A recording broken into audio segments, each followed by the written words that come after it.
Hey, Jason. Hey, Katie. What you doing? Oh, I'm just sitting here typing at my desk. What are you doing?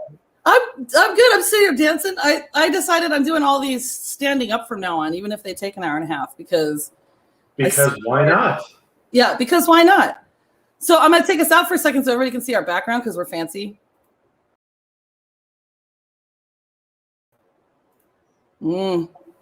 Isn't that impressive? I think that's rather impressive. Usually I take more time, but you and I have been super busy lately. A little bit. So what's going on? So what's going on with you, Jason? Anything new?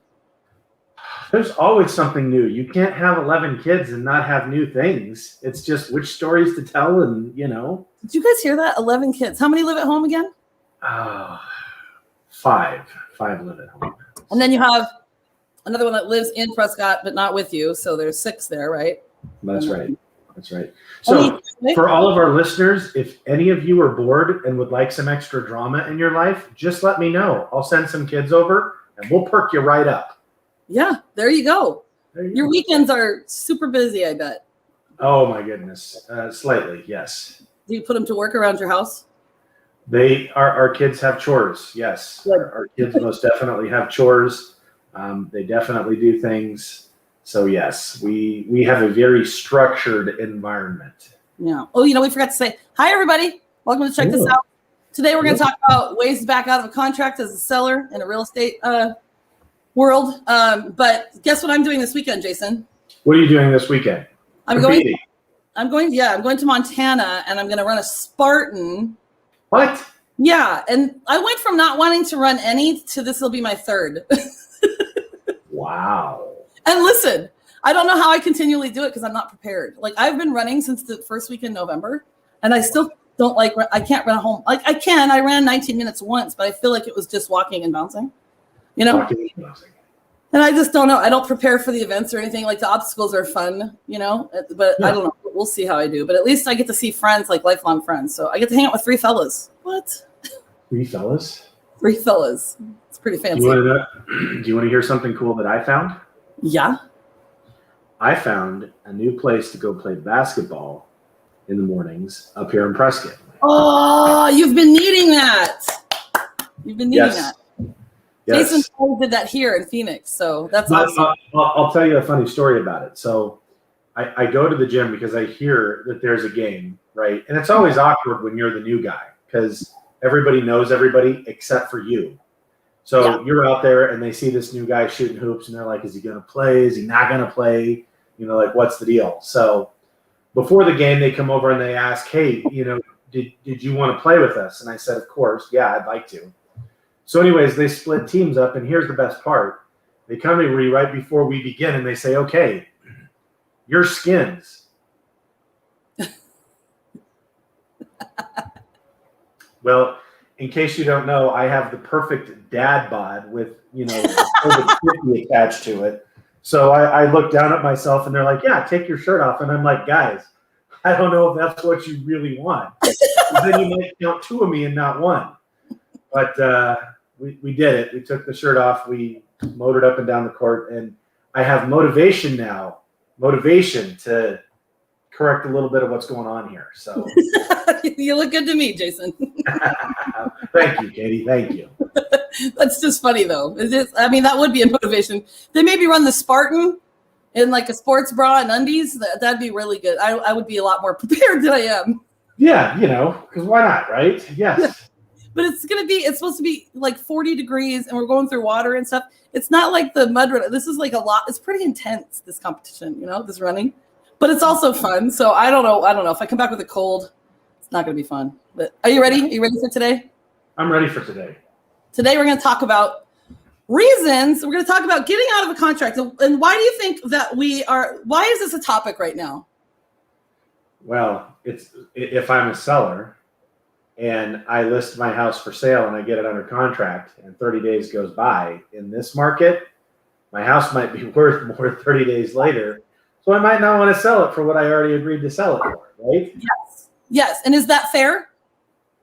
Well, if you have a reason to get out of the contract legally, I mean, it's not fair just because you want to make more money, though. That's what I'm saying. You can't just back out because you get more. Yeah, no. And I think that's the point, right? If there is a legitimate reason, but if there's not, just, hey, I want to make more money. Absolutely not. That's not ethical. Right. So, and then there's ways to keep earnest money from someone else too if the buyer's not performing. So we can talk about that too. So one reason that people want to cancel is because seller's remorse. Yes. So, like, what do you think the biggest seller's remorse would be? I don't want to leave where I raised my kids after all. Yeah. You're like, my kids grew up here. I've got too many memories, blah, blah, blah. Okay. So then here's a big one in this market. Lack of adequate replacement home. Mm-hmm. So as a realtor, I need to educate my peeps and you as a lender on how to best sell your home if you're looking to buy another one. Because right now, we can sell your home in 5 minutes. It might take us 5 months or more to find a home to live in. So a lot of the things now are, there's contingencies now for sellers to say this contract is binding when we find a house to buy. Like, you know what I mean? We're going to keep this, but if we don't find one, then we're canceling. So there's some other things. What are some other things you can do as a seller? As a seller, in terms of yeah, sorry, I could just tell you, like, so you have to prepare, right? So I could tell them you need to rent maybe for 6 months. Yes. Sorry, go ahead. No, I have that funky internet thing going on, so it is anyways. Oh, okay. We'll figure it out. We'll power through it. Okay, yeah. So this is a big deal in this market if you don't have a place to go. So if you're moving out of state, you don't need a place to go. This is like the dream, okay? Or like my friends that just bought a new build and now we're going to list their house next week. I mean, they're getting it painted this week and stuff. So they could stay in their home. Fortunately, they could stay in their home, buy a new one, own this for a little while, sell it, and then be good. So they don't have to worry about, moving out and people moving in the same day, that kind of thing. Mm-hmm. Okay, so lifestyle change. Mm. So with the pandemic, what's happened to some people? Some people have gotten sick. Mm-hmm. Some people have had jobs that they've lost. I mean, imagine being in a situation where you're selling one house, trying to move into another, exactly. But all of a sudden your job situation changes and you don't qualify to buy the new one. Well, you might not want to sell the old one if you can't buy a new one, right? Yeah. So that's super stressful, right? Like if some big life change happens when you're under contract. Yes. Okay. And then low appraisal. We've talked about this before. Can a seller back out? Can a seller back out with a low appraisal, or what happens? A seller cannot necessarily back out for a low appraisal. A buyer can, and a seller cannot choose to lower their sales price. So let's just say that I had my contract or a contract for $400,000 and it appraises for $380,000. And we're under contract to sell it for $400,000. As the seller, I'm not obligated to lower my price to the $380,000. Right. So the buyer has the choice. The buyer can say, I'll pay the extra $20,000, or the buyer can say, I only want to pay $380,000. Well, at that point, then the buyer's not going to perform, so they cancel the contract. Seller can go sell it to somebody else. Yeah. So I suppose if you're having seller's remorse, you want that appraisal to come in really low and not lower the price in the hopes that the buyer would cancel, because it is really hard. You can't just cancel because you want to. Yes. Okay. But here are some times that you can as a seller. What the what? Dun, dun. It just gets more and more exciting, doesn't it? Yes. Now, this to me is silly. Really? If you have a verbal agreement.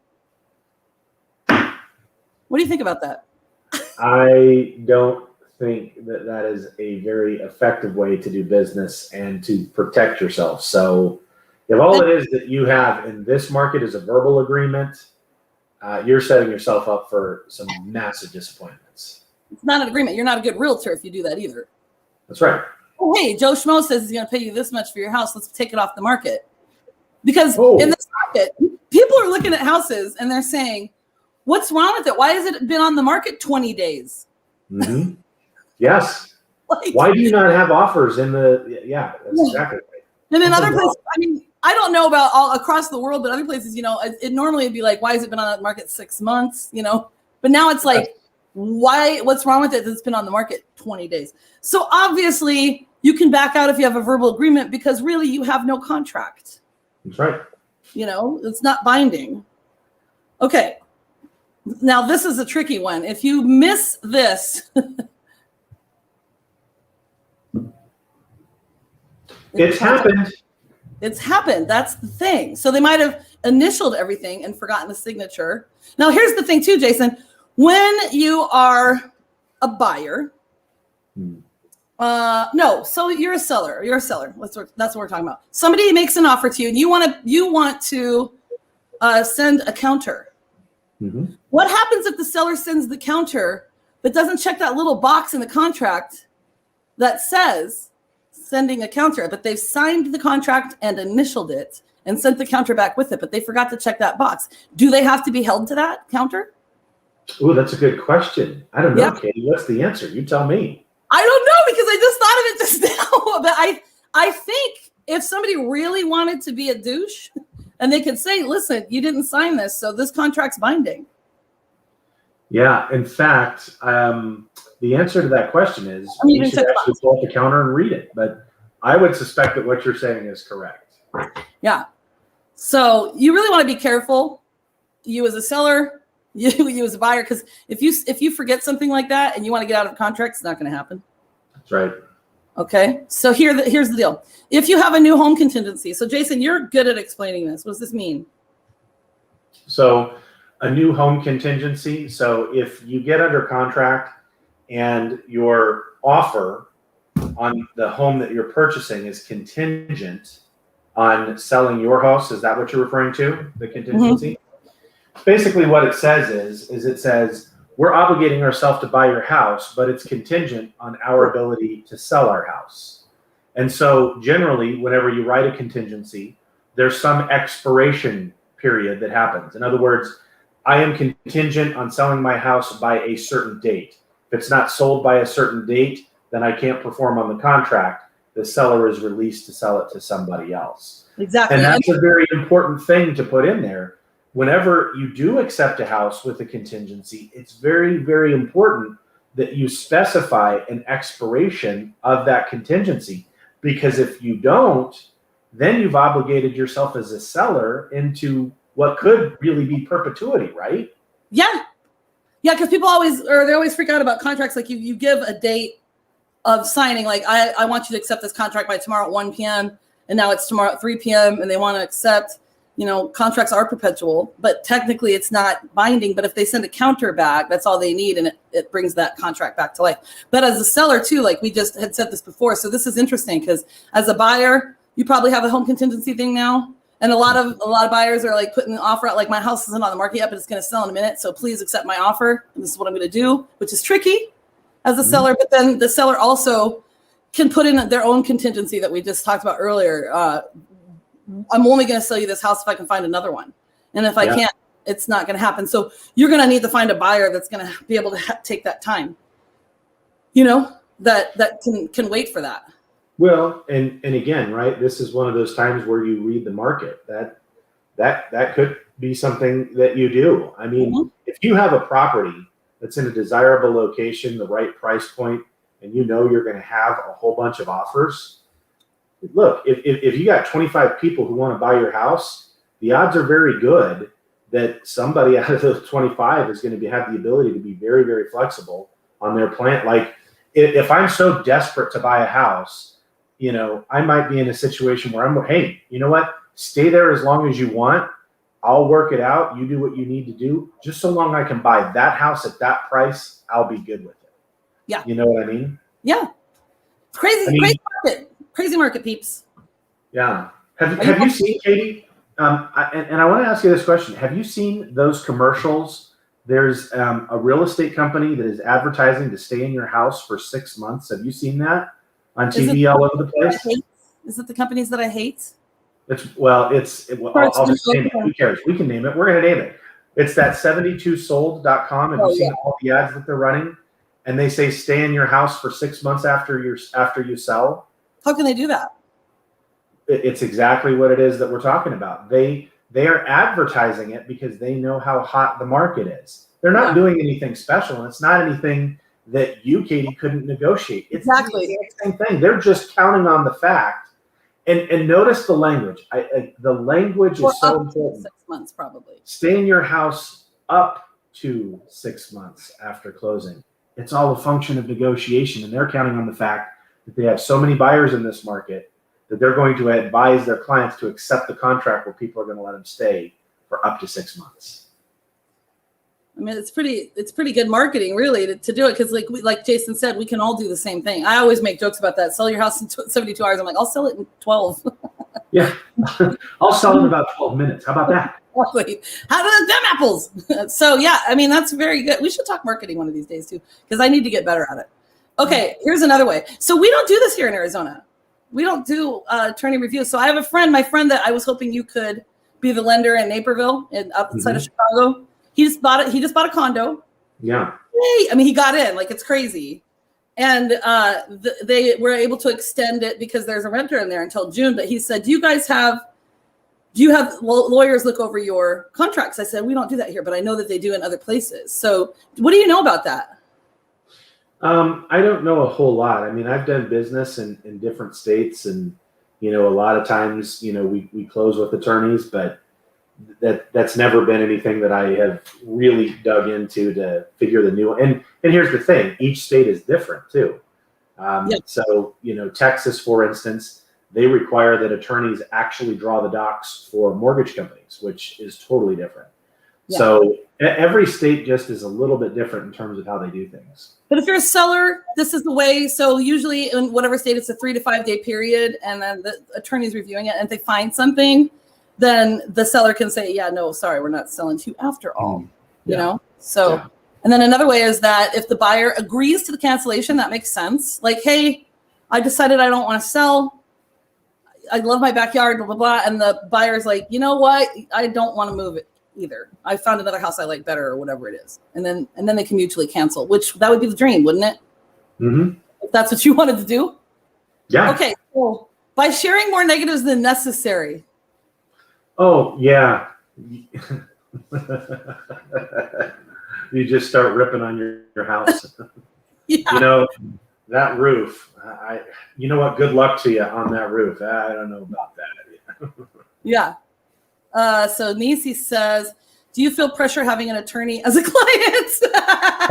That's a good one. That's a good question. That's funny. Okay, yeah. So that says, like, depending on the laws of the state, you have to disclose something to one buyer. If you disclose it to one buyer, you have to disclose it to all buyers. So if you're not disclosing something, first of all, you're in trouble.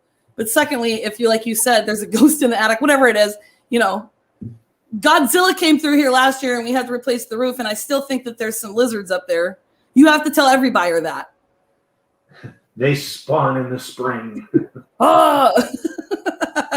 So let's see. What do we got left here? By capitalizing on buyer contingencies, such as home inspection, financing, and appraisal. So if the buyer's inspection comes back with some red flags or whatever, repairs or issues, and the seller refuses to pay for or complete them, if they can't work that out, like if the buyer's like, okay, fine, I'll take the house anyway, because usually this is the Binzer is not a negotiation piece, but someone will say, well, you need a new roof, you need a new water heater, and you need this. Right. And then sometimes, listen, if they're coming in 30,000 over, maybe the seller will say, you know what? Well, a new roof's 5,000, hot water heater's 1,000, whatever. We'll give you 7,000 credit.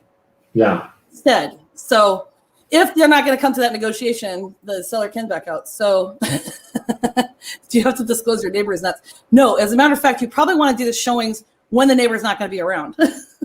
That's right. You're probably really looking to get out of that neighborhood, right? Right.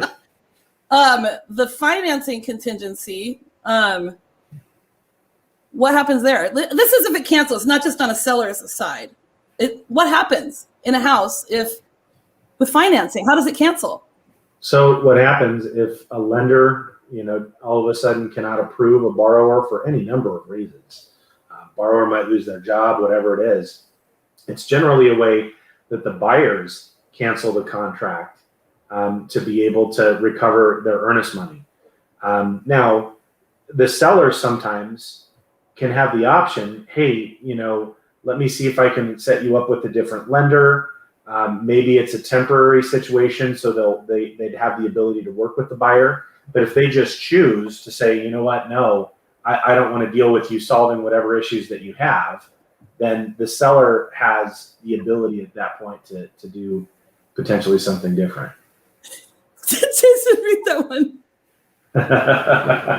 She is retired and sings to her chihuahuas outside all damn day. Good luck showing her house, Kitty. That's the one in the back, right? I think she throws candy over the fence to the kids too. Like she just throws a bag with that. That is awesome. Katie, enjoy that. That'll be good for the open house people next weekend, right? They'll be like, Yes. "What is going on?" That's hilarious. Boy, I lost my train of thought on that one. And the appraisal, like we just talked about, if the appraisal comes in low, that can be canceled that way. Okay. So if you're a seller and you do want to cancel, one of your smartest moves, if feasible, if the buyer would agree to it, you can pay the buyer something, like a certain amount of money. Like, I'm so sorry, I want to cancel this contract. Can I offer you $5,000? I don't know, whatever it is. Do you know what I mean? Like, What would you think a good fee would be? It's tough. I mean, obviously in this market, the damage that it causes to a buyer not being able to purchase is pretty high, right? Like the ability to find something different. I don't know what that would be. I actually haven't seen that. I'm going to read this one. She feeds leftovers to the pigeons on a shared fence, and she has the wicked thick Long Island accent. Oh my God. Oh my God. And a car smokes. The car smoking all the time. It's hysterical. Yeah. So really, guys, if you're a seller and this happens, they at least want to. They're going to want to be reimbursed for their inspection, for the appraisal, for that kind of stuff. But they're also going to want to be compensated for their time. And it'd be nice to give the realtor something too, because they've spent a lot of time with the contracts and negotiations and stuff. So I don't know what that number is. That would just be something that comes up with, all the people's. So it says, you can write a letter of explanation on why you need to cancel, but always talk to an attorney if this ever comes up, because it's not easy. When I'm dealing with sellers, I'm always like, listen, you are going to be locked in. We have to make sure that everything is done so that, like I said, like if that little box we forget to check, we're sending a counter, and that one contract is legally binding. And maybe it was like, we want it for 5,000 more or whatever it is, Yeah. We might lose out on that. And then whose fault is it really? It's mine, because I didn't really go over it with them, right? I mean, sure, they need to look it over and sign it too, but we both equally need to be, well-versed in the whole thing, right? That's right. So crazy market. If you're going to sell, just sell. You'll avoid a lot of hassles. So Katie, let me ask you, because I've seen this happen before. Okay. Let's say that you have a seller that decides that they want to cancel the contract, but there's no issue with the appraisal. There's no issue on the inspection. There's no issue on the approval, and the buyers are locked and loaded and ready to go. And the seller just says, I don't want to do it. They reach out to the buyer, they offer the money, they do all those things, and the buyer says, no, I want to buy the house. What happens then? Do you know, because we just talked about this, and I don't remember exactly, because I think, does the buyer have to sue the seller? Because the seller can refuse to sign. I do know that. I think the buyer has to sue the seller, right? The buyer would have the right to sue them for specific action. That is the legal term in terms of real estate. You could sue for specific action, to basically go to the court and ask the court to compel the seller to sell their house. So that would be the recourse. Now, in reality, by the time you pay attorneys, you do all that type of stuff, the question becomes, is it really worth it? I think that if that happens, though, the seller pays all the fees, the attorney fees and everything. If they lose. It's just going to turn into a disaster. So just Yes. Don't do it. Don't put yourself in that position. Bottom line. Yeah, because you're going to spend way too much money on it. You're going to want to sell in 2 years again anyway. Do you know what I mean? So there you go. Yeah. Okay. Guess what it's time for? What time? Weird in the news. We do. We need some graphics that are like. We do. We need a producer, Katie. We need somebody that. We do. We do. Takers. We're not going to pay you much. We'll pay you in a joke and candy. You know what? We'll put a credit. You know what? If you help us produce our show, you can add your names to the credits after you put that at the end. You can put your own name in there. It'll be great. We can do shout outs. We can do a whole bunch of things. What? We could. Okay, so first thing is, hang on, I got to get rid of this banner. Hang on a second. I'm already laughing a lot. This is just weird. Imagine. German bomb squad finds reported grenade was a rubber sex toy. Here's the police.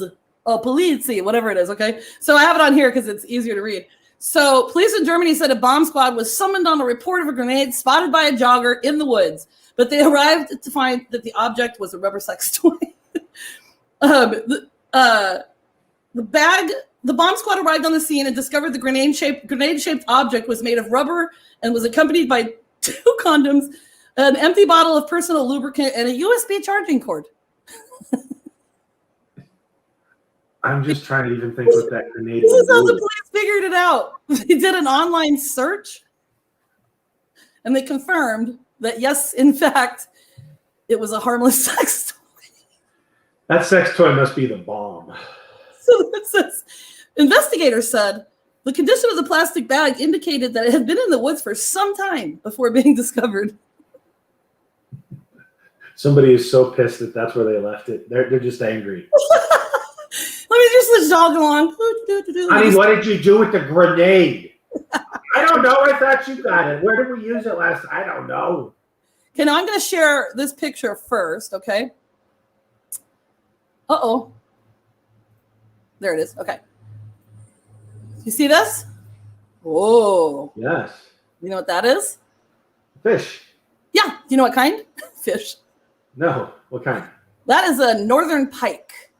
I was going to guess a northern pike. Yeah, and that's in Canada. And that's me, obviously. I should have lightened up the picture a little bit. That's a big-ass fish, isn't it? That's an awesome fish. So pike, yeah, they're in the fresh waters. That's in Canada, Lake of the Woods. And there's also a fish called a muskie. And they look very similar to northern pike. And they get really big, okay? So my dad was always saying, we're going to catch the husky muskie, growing up, because I've been fishing like my whole life. So this is kind of a cool, weird... I don't know how they can tell it's the oldest one, but Iowa's oldest female muskie was caught after dodging nearly 2,000 nets. Look at that. Oh, hang on. Let me see if I can make it bigger. Hang on. Where am I? Can I make this bigger? Yes, I can. Can you see that now? Yeah. Yeah. So they've got the odds there. So my first thought was like, I hope that they didn't keep it. Like, you know what I mean? Like muskies are not good to eat. Northern pikes are delicious. Muskies are like mush. It's gross. Wildlife officials in Iowa said they caught this oldest known female muskie was caught after 20 years and escaping the net 2,000 times. And it's a 46-inch female muskellunge and caught in a fisheries bureau net 20 years to the day after the last time it was encountered by officials. But like, how do they know it's the oldest fish? You can't see the whole lake, right? Like, that's so crazy. I mean, I don't know. How would you know? It was 33. Yeah, how do they know it's the same fish? It was 33.4 inches when it was first netted and managed to evade nearly 2,000 capture attempts after that. Okay. So a total of 1,996 net sets were conducted, from the Okoboji Lake chain, and the fish was never recaptured. So this guy says it's really highly elusive. It's highly unusual for a muskie to be so elusive. So it says mostly the fish that are 15 years or older have been in the hatchery several times. And now this one's back in the water. So I like that they didn't kill it, Yeah, I think that's awesome. It's really cool. I mean, like most people will never see a fish that big in their lifetime. Yeah. They do little lake fishing around and stuff. And I just think it's cool. That is super cool. Yeah. So I hope you guys thought that was cool too. And This is what's the usual. I'm waiting for it. Yes! I actually get to see the socks today. I love your socks, Jason. Katie, I love your socks. Just Uh-oh, you got a comment. Oh, Rick. Hey-oh. Hey-oh. Jason, you have an amazing day. We'll be chatting later. Have an awesome day. Thanks for checking us out, y'all. Thanks, everybody. We love your socks, too. Woo, woo. Peace.